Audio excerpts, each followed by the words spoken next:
ம். திராவிட பேச்சரங்க பார்வையாளர்களுக்கு வணக்கம். பல்வேறு கருத்துக்களை பகிர்ந்துக்கிறதுக்காக திராவிட முன்னேற்ற கழகத்திலிருந்து தேர்தல் பணிக்குழு செயலாளர் அண்ணன் இல புகழேந்தி அவர்கள் இணைஞ்சிருக்காங்க. அண்ணா வணக்கங்கண்ணா. அனைவருக்கும் வணக்கம். கேளுங்கம்மா. 2 மாதங்களுக்கு முன்னாடி கரூர்ல அந்த விஜய் இந்த ரோட் ஷோ நடத்தினதுல கூட்ட நெரிசல்ல சிக்கி 41 பேர் உயிரிழந்தாங்க. அது எல்லாத்துக்கும் தெரியும். அதற்கு பிறகு திமுக அரசாங்கம் உடனே நபர் கமிஷன் அமைச்சது. அந்த அடிப்பட்டவங்கெல்லாம் மீட்கிறதுக்கு உண்டான அனைத்து வேலைகளையும் செய்து அந்த காயப்பட்டவங்க உயிரிழப்புகள் எல்லாம் போஸ்ட்மார்ட்டம் செய்து உடனுக்குடனே மக்களுக்கு என்ன அந்த நேரத்துல திமுக அரசு செய்யணுமோ அந்த பணிகளை செய்து அந்த பரபரப்பான சூழ்நிலைய நார்மலா கொண்டுட்டு வந்தாங்க. இந்த வழக்கு உச்ச நீதிமன்றம் போகுது. நீதிமன்றம் இந்த ஒரு நபர் கமிஷனை ரத்து பண்ணிட்டு சிபிஐக்கு ஒப்படைக்குது. நேற்று தமிழ்நாடு அரசு சிபிஐயை ரத்து பண்ணிட்டு மீண்டும் ஒரு நபர் கமிஷனுக்கு ஆணையிட சொல்லி நேற்று மனு போட்டுக்கிட்டாங்க. ஏன் திடீர்னு இந்த மாற்றம்? அது குறித்து கொஞ்சம் சொல்லுங்க. அதாவது நீங்களே உங்க கேள்வியிலேயே மிகப்பெரிய அளவுக்கு பல விளக்கங்கள். ஒரு சம்பவம் நடைபெறுது தமிழ்நாடு. தமிழ்நாட்டு இருக்கக்கூடிய கரூரில் தமிழ்நாட்டைச் சேர்ந்த ஒரு நடிகர் செய்த தவறின் காரணமாக காவல்துறையினர் மிக தெளிவாக அந்த இது எல்லாமே குறிப்புகள் சொல்லிட்டாங்க. இந்த பக்கம் போகாதீங்க, இங்க வேணாம், கொஞ்சம் தானே இருங்க என்றெல்லாம் காவலர்கள் தடுத்ததையெல்லாம் மீறி எல்லா வகையிலுமே தப்பும் தவறுமாக செய்துவிட்டு தன்னை மிகப்பெரிய ஹீரோவாக காட்ட வேண்டும் என்பதற்காக 41 பேருடைய உயிரே பரிதாபமாக போகக்கூடிய அளவுக்கு ஒரு சூழ்நிலை வந்தது. அது கொடூரமானது. 606 காவல்துறையினர் அங்க பாதுகாப்புக்கு இருந்தாங்க. 606 பேர் பாதுகாப்புக்கு, போலீஸ் அருமையான ஏற்பாடுகள் எல்லாமே. ஆனால் காவல்துறையினர் சொல்வது எதையும் கேட்கவில்லை, எதையுமே கண்டுக்கவே இல்லை. அங்க போதீங்கன்னா அங்க உக்காந்துட்டு போகாம மேலேயே நின்று கூட கை கட்டி ஒரு இடத்துல எரியானாலும் அதையும் கேட்கல. இப்படி எல்லாமே தவறுதலாக தங்களை பெரியதா காட்டிக்கணும்னு ஆசைப்பட்டு 41 பேர் இழந்ததுதான், உயிர் இழந்ததுதான் மிச்சம். இந்த நிலையில் எல்லாருமே என்ன பண்ணுவாங்க, வழக்கமா நம்ம பார்த்துருப்போம், ஏதாவது சம்பவம் நடந்ததுன்னா அப்புறம் போராட்டம் செய்வாங்க. ஒரு ஆணையத்தை அமைச்சு விசாரியுங்கள், ஒரு ஆணையத்தை அமைக்கக்கூடாதா, கமிஷன் போடக்கூடாதா, ஏன் செய்யக்கூடாதான்னு எதிர்கட்சிகள் எல்லாம் போராட்டங்கள் நடந்த காலம்லாம் உண்டு. ஆனால் நம்முடைய முதலமைச்சர், எங்களுடைய தலைவர் அண்ணன் தளபதி, இந்த சம்பவம் நடைபெற்று இது வந்த உடனே நீதியரசர், முன்னாள் நீதியரசராக இருக்கக்கூடிய அருணா ஜெகதீசன் அவர்களுடைய தலைமையில ஆணையம், ஒரு கமிஷன் உண்டு அமைத்து உடனே உத்தரவு போட்டார்கள். அடுத்த நாளே ஸ்பாட்டுக்கு போயிட்டாங்க. 1 ஹவர்லயே, இன்னும் கூட கேட்டீங்கன்னா 1 ஹவர்லயே ஸ்பாட்டுக்கு போயிட்டாங்க. போயிட்டு அவர்கள் கடமையை செய்தார்கள். ஏன்னா அவங்களுக்கு ஏற்கனவே இதுல அனுபவங்கள் இருக்கு. இப்படி ஆணையத்தினுடைய தலைவராக இருந்து அவங்க செயல்பட்டு அறிக்கைகளை கொடுத்து அது வரவேற்பு பெற்றிருக்கு. உண்மையை கரெக்டா கண்டுபிடிப்பாங்க.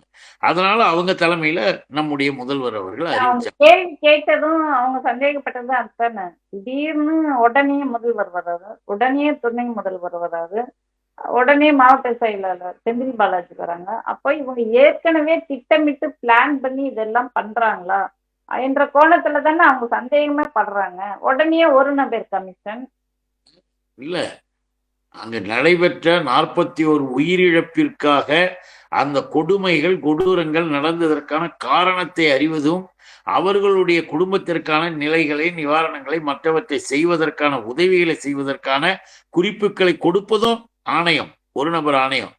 இப்ப நீங்க சொன்ன நபர்கள் எல்லாம் இருக்காங்களே, இவர்கள் எல்லாம் இவர்களுக்கு அந்த பிரச்சனையை குறித்து இப்ப அடுத்த கட்ட வேலை, இது என்ன வேலை, இங்க என்ன வேலை, ஒரு வேலை நம்முடைய முதல்வர், நம்முடைய துணை முதல்வர், நம்முடைய அதிகாரிகள், அமைச்சர்கள், மாவட்ட செயலாளர் போகலன்னு வச்சுங்க, ஒரு நாள் ஒரு பெரிய சம்பவம் நடக்குது, இதுக்கு கூட பார்க்க முடியல, இதை விட பெரிய வேலை இருக்கா அப்படின்னு ஒரு பிரச்சாரத்தை இந்தியா முழுக்கும் பண்ணுவானுங்க.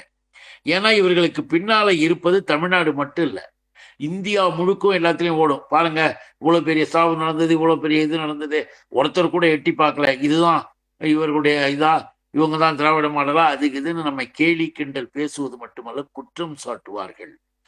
ஆணையத்தை அமைச்ச உடனே அதிர்ச்சி ஆயிடுச்சு அவங்களுக்கு. என்ன இவ்வளவு வேகமாக செயல்படுகிறார்கள்.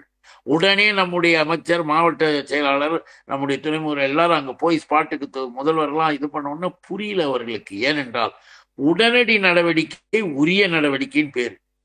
சரியான நடவடிக்கை தான் உரிய நடவடிக்கைன்னு நான் சொல்றேன். இத நீங்க கொஞ்சம் கேப் அவனுக்கு பாருங்க, ஒரு இடத்துல போய் ஒரு பிரச்சனையில 2 பேர் பேசிட்டு இருக்காங்கன்னா உக்காந்து இருந்தாருன்னா, நீ வந்தவொடனே உக்காந்துட்டியா, உனக்கு உட்காரத்தான் கூப்பிட்டேனா அப்படின்னு சொல்லலாம். நின்றுட்டு ஏன் நின்றுட்டு இருக்க, உட்காரக்கூடாதா, உட்காரக்கூட உனக்கு தெரியாதா அப்படின்னு சொல்லலாம். ஆக 2 விதமாக பேசக்கூடியதுல இந்த பிஜேபி RSS பாடம் கத்துக்கிட்டு சொல்லுவாங்க. எப்படியாவது ஒரு குறையை சொல்வதற்கு இப்ப இவங்கெல்லாம் ஒரு அறிக்கை கொடுக்கறது. ஏன் உடனே போனாங்க, ஏன் உடனே கமிஷன் வச்சாங்க. ஆனால் இவைகளெல்லாம் சட்டப்படியாக நடத்தப்பட வேண்டும் என்பது மட்டுமல்ல, மனிதாபிமானமும் உரிய அளவிற்கு நிர்வாக திறனும் படைத்த ஒரு அரசாங்கத்தின் கடமை. அந்த கடமை தான் செஞ்சிருக்காங்க. அதனால இவங்களுடைய கேள்விக்கெல்லாம் நம்ம பதில் சொல்ல வேண்டிய அவசியம். சரி, ஓகே. இப்போ சிபிஐ விசாரணைக்கு உத்தரவிடணும்னாக்கா அதுக்குரிய நாம்ஸ் இருக்கு. இந்த மாதிரி எல்லாம் இருந்தா என்ன மாதிரி கேஸ் சிபிஐக்கு ஒப்படைக்கணும் அப்படின்ட்டு ஒரு விதிமுறைகள் இருக்கு. இப்ப இந்த ஒரு நபர் ஆணையத்தை ரத்து பண்ணனதுக்கு என்ன காரணம், சிபிஐக்கு ஒப்படைச்சதுக்கு என்ன காரணம், இப்ப ஏன் மீண்டும் சிபிஐ ரத்து பண்ணணும்னு சொல்றாங்க? அதுதான் இதில் இருக்கக்கூடிய ரகசியங்கள், இதில் இருக்கக்கூடிய இந்த செயல்பாடுகள் எல்லாருக்கும் எல்லா விதமான ஐயப்பாடையும் உருவாக்கக்கூடிய நிலையில் இருக்கு. அதனாலதான் நம்ம சொல்ல வந்தோம். இன்னொன்னையும் மறந்துடுறோம். உயர்நீதிமன்றம், நம்முடைய உயர்நீதிமன்றம் இம்மிடியட்டா என்ன பண்ணாங்க, வடக்கு மண்டலத்தினுடைய ஐஜியாக இருக்கக்கூடிய அஸ்ரா கர்க் அப்படின்ற ஒரு IPS ஆபீசர், அவருடைய தலைமையில் அந்த நாமக்கல் மண்டலத்தினுடைய SP, இன்னும் காவல்துறை அதிகாரிகள் எல்லோரையும் சேர்ந்து ஒரு குழு ஒன்று அமைத்து முழு விசாரணைக்கு ஒரு நபர் விசாரணை உத்தரவிட்டாங்க. ஹைகோர்ட் அரசு சார்பா அருண ஜெகதீசன் ஆணையம், உயர் நீதிமன்ற சார்பாக அருணா கர்க் தலைமையில ஒரு விசாரணை கமிஷன். அஸ்ரா கர்க் உயர் நீதிமன்றம் போட்டது கமிஷன் இல்லை, தட் இஸ் தி கமிஷன். அது அருணா ஜெகதீசன்றது அரசு அமைத்த கமிஷன். இது விசாரணை, இது போலீஸ் விசாரணை, டைரக்டாக இன்வெஸ்டிகேஷன் ஆபீசர்ஸ் தான் இவங்கெல்லாம். இவங்க டைரக்டா போனாங்கன்னா காவல்துறையினுடைய விசாரணை பற்றி இவங்களுக்கு தெரியும். இன்னும் இப்படிலாம் செய்யணும் போகணும்னு இவங்கெல்லாம் முடிவெடுப்பாங்க. இன்னொன்னு, இந்த அஸ்ரா கர்க் சிறப்பானவர், நேர்மையானவர் என்ற பெயரையெல்லாம் பெற்றவர். அப்படிப்பட்டவர் செய்திருக்கிற ஒரு பக்கம், இங்கே நம்மளுடைய அரசு அறிவித்த ஆணையம் ஒரு பக்கம். ஆனா இவைகள் எல்லாவற்றையும் யாரு, இப்ப என்ன ஆச்சு, உனக்கு பாதிக்கப்பட்டு இறந்தவர்களை திரும்பி கூட பார்க்காம ஓடி போன நடிகர் விஜய் 3 நாட்களாக வெளியில் வராமல் எதுல இருந்தாரு நமக்கு தெரியாது. நம்ம தெரிஞ்சிக்காம சொல்லக்கூடாது. பல பேர் சொல்றது போதையில படுத்துட்டாருனாங்க, சில பேர் ஒண்ணுமே தெரியாம மயக்க மாதிரி அப்படியே போயிட்டாரு அப்படின்ட்டாங்க. 3 நாளா வெளியில தலை காட்டல. தன்னை நம்பி பார்க்க வந்த 49 உயிர்களை பற்றி ஒரு அணு அளவும் பணத்தை தூக்கி போட்டா எடுத்துக்கிட்டு போயிடுவாங்கன்னு அந்த திமிர்த்தனமான பாணி தான் தெரிஞ்சதை தவிர அதுல மனிதாபிமானமும் அன்பு நேயமும் எதுவும் இல்லை. அப்படி ஓடிப்போன அந்த நபர்கள் இன்னைக்கு யாரால இயக்கப்படுகிறார்கள்? இப்ப உச்ச நீதிமன்றம் சிபிஐ விசாரணை ஒப்படைச்சதுக்கு என்ன காரணம், அதுக்குதான் நம்ம கேட்கிறோம். இப்ப நீங்க நல்லா தெரிஞ்சுக்க வேண்டியதுன்னா, GS மணின்னு ஒரு RSS பிரமுகர், GS மணி, அந்த RSS பிரமுகர் தான் மேல் இதுக்கு மனு போடுறார் விசாரணைக்கு. இது மாதிரி தமிழ்நாடு அரசு இப்படி பண்ணிருக்க, இந்த இது பண்ணிருக்க, இதுல உச்ச நீதிமன்றம் தலையிடணும்னு போட்டதே RSS பிரமுகர் தான். கோர்ட்டுல மேல உட்கார்ந்து இருக்கிறதுல ஒரு குறிப்பிட்ட சதவீதத்தினர் RSS காரர்களை உட்கார வைத்துட்டதாக ஒரு தகவல் உண்டு, செய்திகள் உண்டு. இந்த காரியங்கள் ஒரு சம்பவம் ஒரு மாநிலத்தில் ஸ்டேட் கவர்மெண்டினுடைய இறையாண்மையை, ஸ்டேட் கவர்மெண்டினுடைய ஆட்சியர் அதிகாரத்தில் உள்ளே தலையிடுதல், அதெல்லாம் நம்ம கவனிக்கணும். இதெல்லாம் யார் யார் உள்ள வராம பாருங்க. பிரச்சனை கரூர் பிரச்சனை என்பது மட்டுமல்ல, ஒரு மாநில அரசு, ஒரு நிர்வாக ரீதியாக செயல்படுற அரசு தனி ஆணையத்தையும் போட்டிருக்கு. அங்க உயர் நீதிமன்றத்தின் மூலமாக அங்க விசாரணையும் போட்டிருக்காங்க.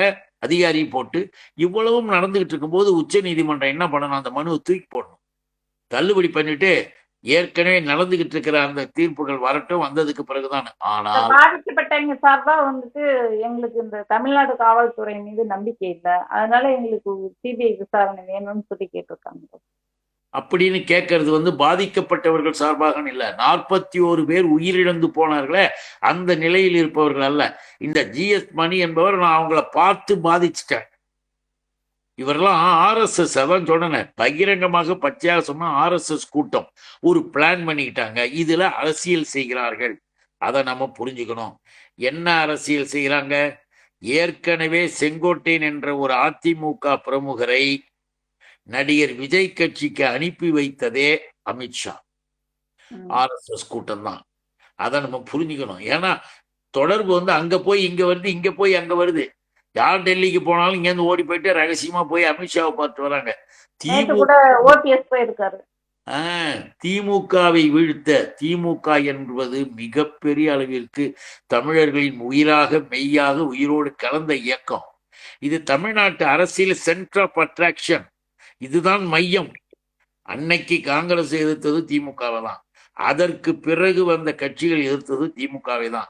அதிமுக வந்ததும் எதிர்த்தது திமுக. ஒரு பக்கம் திராவிட முன்னேற்ற கழகம் இருக்கும், மீதெல்லாம் எதிர்ப்பார்கள். இப்படி எதிர்க்கிறது திமுக மையப்புள்ளி.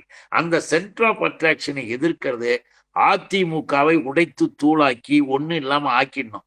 ஆக்கிட்டு அந்த இடத்திற்கு காவிகளின் கூட்டமான பாஜக அமர வேண்டும் அப்படின்னு ஒரு நீண்ட கால சதி திட்டம்லாம் இது உள்ள இருக்கு. அவர்களுடைய பிளானை நம்ம புரிஞ்சுக்கணும். 30 எம்எல்ஏக்கள் உள்ள போயிட்டு அதிமுகவை வெளியே தேர்த்திட்டு இனிமே தமிழ்நாட்டில் திமுகவா பாஜக என்பதுதான் அரசியல் அப்படின்னு ஆக்கணும்னு ஆசைப்படுறானுங்க. அவனுங்களுக்கு தெரியும் ஆட்சிக்கு வர போறதில்ல, திமுக ஆட்சி தான் 2026 முதல்வர் தலைவர் தளபதி தான்ன்றது தெளிவா தெரிஞ்சுக்கிட்டானுங்க.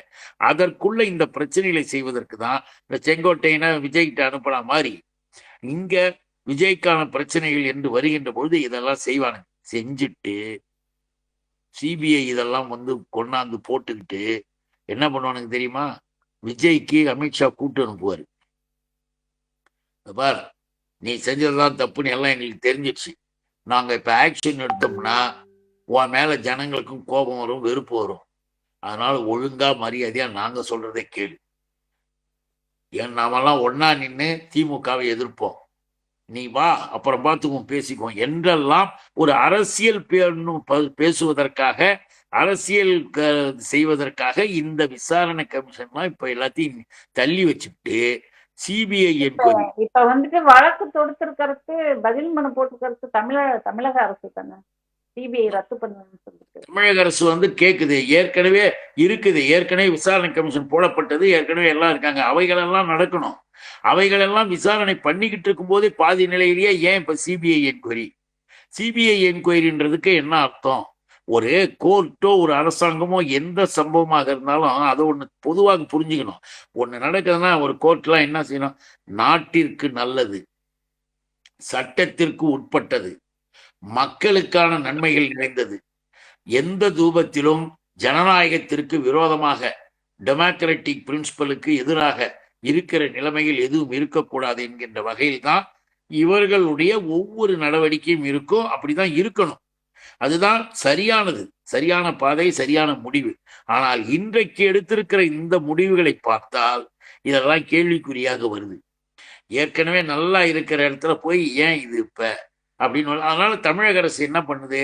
நம்முடைய அரசு மிக தெளிவாக ஏற்கனவே விசாரணைகள்லாம் நடந்துகிட்டு இருக்கு, அந்த விசாரணைகளை ரத்து பண்ணக்கூடாது, அவைகளின் மூலமாக வரக்கூடிய முடிவை நாம பார்க்கணும் அப்படின்னு தெளிவாக சொல்லி உச்ச நீதிமன்றத்தில் ஆர்குமெண்ட் பண்ணியிருக்காங்க. உச்ச நீதிமன்றத்தில் இன்னும் ஆர்டர் சொல்லல, இட் இஸ் தி பெண்டிங். இந்த நேரத்தில் நாமும் ஆர்கியூ பண்றோம். அது உச்ச நீதிமன்றம் எந்த காரணத்தின் எந்த அடிப்படையில் அதுக்கு பதில் சொல்லட்டும். சிபிஐ என்கொயரி வருவதற்கான நார்ம்ஸ் அண்ட் விதிமுறைகள் என்பது என்ன இருக்கு? நீ தமிழ்நாடு திடீர்னு கரூர் பிரச்சனைக்கு வருவதற்கு என்ன காரணம்? இதெல்லாம் வேணும் இருக்கு. அதனாலதான் நாங்க சிபிஐ போட்டோம் அப்படின்னா அருணாச்சல் தப்பா? அதுல இன்னொன்னு என்ன பண்ணிருக்கு தெரியுமா? உச்ச நீதிமன்றத்தினுடைய கொடூரம் ரொம்ப மோசம். அந்த உச்ச நீதிமன்றம் மூலமாக நியமிக்கப்படுகின்றவர்கள் அந்த சிபிஐ என்கொயரியில தமிழ்நாட்டை சேர்ந்திராத தமிழ்நாட்டை பூர்வீகமாக கொண்டிராத ஐபிஎஸ் அதிகாரிகள் 2 பேர் அதில் இருக்கணுமா இந்த சிபிஐ. அப்ப என்ன அர்த்தம்? தமிழ்நாட்டில் இருக்கிற ஐபிஎஸ் அதிகாரிகளை கேவல பேசுறீங்களா? அவமரியாதை நேர்மையா இருக்க மாட்டாங்க. சட்டத்துக்கு உட்பட்டவர்கள் இல்லையா? என்ன அவங்க மேல உனக்கு எப்படி இதை நீங்க இதை சொல்லலாம்? தமிழ்நாட்டை சேராதவர்கள் தான் இருக்கணும்னா தமிழ்நாட்டில் இருக்கிற எல்லாரையும் கேவலம் படுத்துறீங்க, அவமானப்படுத்துறீங்க, அவமதிப்பு செய்றீங்க. இதை முதல்ல ரத்து பண்ணு, சிபிஐ அந்த என்கொயரி ரத்து பண்ணு, இந்த வார்த்தைகளை முதல்ல எடு, வாபஸ் வாங்கு அப்படின்னா நம்ம பேசியிருக்கோம். நம்ம அட்வொகேட்ஸ் ஆர்குமெண்ட் பண்ணியிருக்காங்க. நம்முடைய மூத்த வழக்கறிஞரும் என்னுடைய அருமை சகோதரர் இருக்கிற அட்வொகேட் வில்சன் மிக எக்ஸலண்ட் ஆர்குமெண்ட். அவருடைய ஸ்டேட்மெண்ட் அவருடைய இது போட்டிருக்காங்க. ஆர்குமெண்ட் வருது. எதுக்கு சொல்ல வரோம்னா, இப்படி தமிழ்நாட்டை 2வது தாரமாக 3ஆம் பட்சமாக ஒரு மாற்றாந்தை மனப்பான்மையோடு நடத்தக்கூடிய அளவிற்கு மோடி அரசாங்கம் தான் இருக்குன்னா, மோடி அரசாங்கம் சொல்றதை கேட்கவா உச்ச நீதிமன்றம் இருக்கு என்ற சந்தேகமெல்லாம் இன்றைக்கு நாட்டில் வந்திருக்குது அவர்களுடைய இந்த செயல் தகவல்களின் மூலமாக.